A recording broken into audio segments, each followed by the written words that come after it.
Assalamualaikum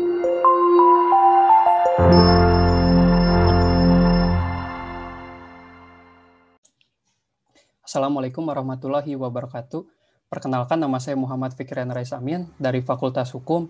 Di sini saya akan mempresentasikan mengenai penelitian saya atau skripsi yang berjudul Pembatalan Wasiat oleh Ahli Waris ditinjau dari kompilasi hukum Islam dan implementasinya dalam putusan hakim.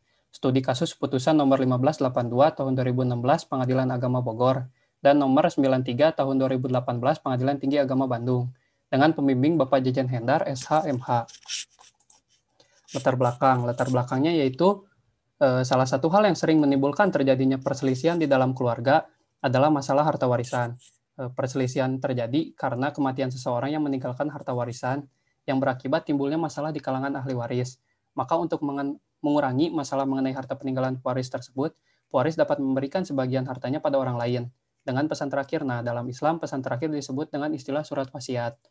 Kemudian di dalam pelaksanaan sengketa mengenai pembatalan wasiat di Pengadilan Agama Bogor dan Pengadilan Tinggi Agama Bandung yang telah mendapat putusan, terdapat perbedaan pertimbangan dan putusan dalam penyelesaian sengketa tersebut. Maka oleh sebab itu saya membuat IM yang terdiri dari 2 poin. Yang pertama, bagaimana ketentuan pembatalan wasiat oleh ahli waris menurut kompilasi hukum Islam. Kemudian yang kedua, bagaimana masing-masing putusan tersebut ditinjau dari kompilasi hukum Islam. Hasil penelitian yang pertama itu analisis implementasi pembatalan wasiat menurut kompilasi hukum Islam. Di dalam KHI, mengenai pembatalan wasiat dapat dilakukan sendiri oleh orang yang berwasiat ketika ia masih hidup atau dengan penetapan hakim manakala pewasiat telah meninggal dunia, yang dimana dikarenakan ada kepentingan ahli waris yang dirugikan. Kemudian pembatalan wasiat adalah dalam konstruksi hukum adalah sesuatu yang berkaitan dengan gugurnya wasiat yang dibuat oleh pewasiat karena tidak memenuhi persyaratan yang telah ditentukan secara yuridis dan normatif, baik syarat bagi si pewasiat, orang yang menerima wasiat, maupun bagi objek atau harta yang diwasiatkan. Kemudian yang kedua, analisis pertimbangan hakim dalam putusan pengadilan agama. Di dalam pengadilan tingkat pertama ini terdapat 2 poin yang menjadi pokok pembahasan. Yang pertama, mengenai kewenangan atau kompetensi absolut pengadilan agama. Mengenai kewenangan pengadilan agama, majelis hakim mengacu atau berpendapat kepada ketentuan pasal 49 Undang-Undang Nomor 3 Tahun 2006 yang menyatakan secara terang bahwa peradilan agama merupakan salah satu badan peradilan pelaku kekuasaan kehakiman untuk menyelenggarakan penegakan hukum dan keadilan bagi rakyat yang mencari keadilan dalam perkara tertentu antara orang-orang yang beragama Islam di bidang perkawinan, waris, wasiat, hibah, wakaf, zakat, infak, sedekah, dan ekonomi syariah. Maka dengan mengacu kepada pasal 49 ini, pengadilan agama berwenang untuk memeriksa dan memutus mengenai pembatalan akta wasiat. Kemudian yang kedua, mengenai wasiat tidak bertentangan dengan kompilasi hukum Islam. Majelis hakim memutus bahwa wasiat tersebut bertentangan dengan ketentuan hukum yang berlaku.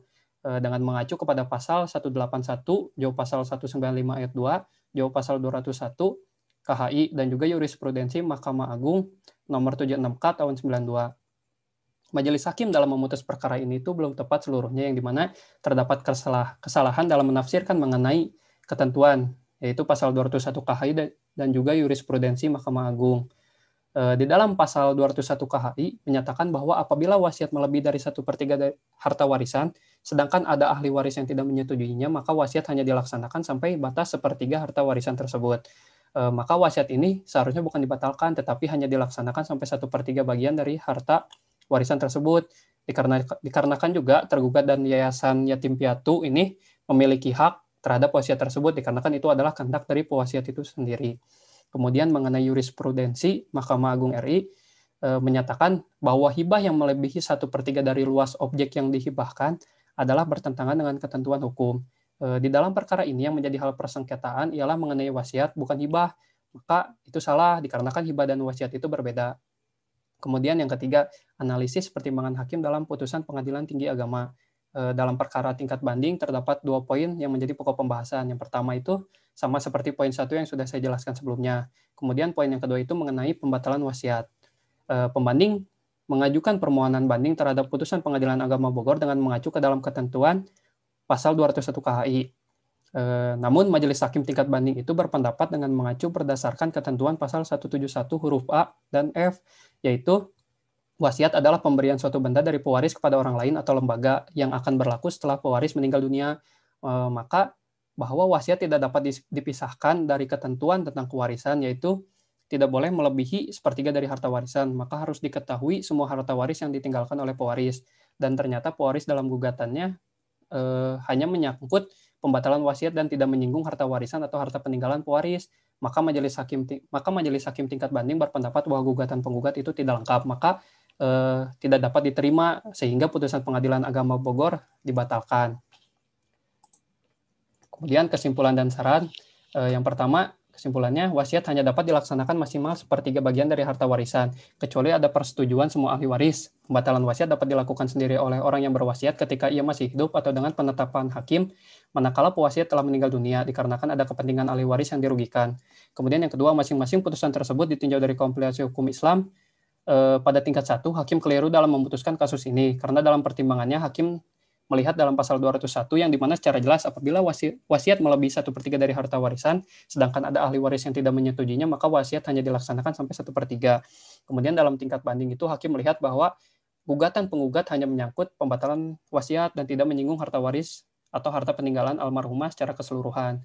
Kemudian saran, yang pertama itu dapat memberikan pemahaman kepada masyarakat tentang pentingnya surat wasiat dalam pembagian harta warisan agar segala harta kekayaan si peninggal itu dikelola dan dibagi dengan adil, serta terhindar dari perselisihan di antara ahli waris, yang dimana dengan harus mengacu dengan ketentuan rukun dan syarat yang sudah atau ditetapkan oleh kompilasi hukum Islam itu Al-Quran dan Hadis, serta dalam kitab Undang-Undang Hukum Perdata. Kemudian yang kedua, dapat memberikan saran-saran kepada seluruh hakim yang berada di bawah naungan Mahkamah Agung, yang dimana hakim dapat memberikan rasa keadilan dalam setiap putusan-putusannya agar menimbulkan kepercayaan masyarakat terhadap hukum, khususnya di Indonesia. Sekian dari saya, terima kasih. Assalamualaikum warahmatullahi wabarakatuh.